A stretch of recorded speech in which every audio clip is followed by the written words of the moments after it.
Are you seeing a solid online light on your Spectrum modem, but your router isn't connecting to the internet?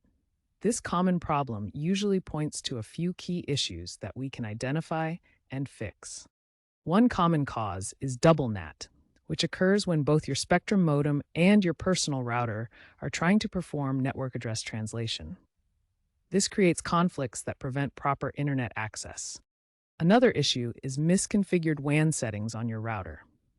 The wide area network configuration determines how your router connects to the internet through the modem. If it's not set up correctly, your router can't obtain the necessary IP address from Spectrum.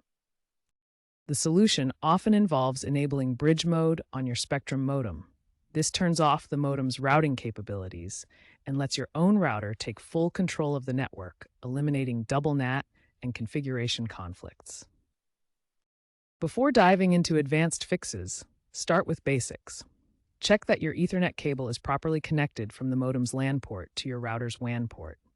Also, try power cycling both devices by unplugging them for 30 to 60 seconds, then plugging back in, starting with the modem. The most effective fix is enabling bridge mode on your Spectrum modem. This turns the modem into a pass-through device, allowing your router to handle all network functions.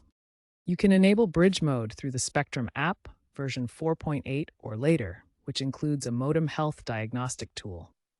Alternatively, contact Spectrum support to enable bridge mode remotely, or access the modem's admin panel at 192.168.0.1 or 192.168.100.1. Look for bridge mode under Advanced or WAN options.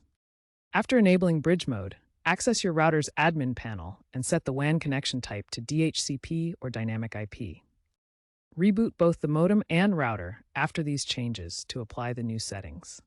This setup ensures your router gets a public IP address from Spectrum, avoiding double NAT and restoring your internet connection.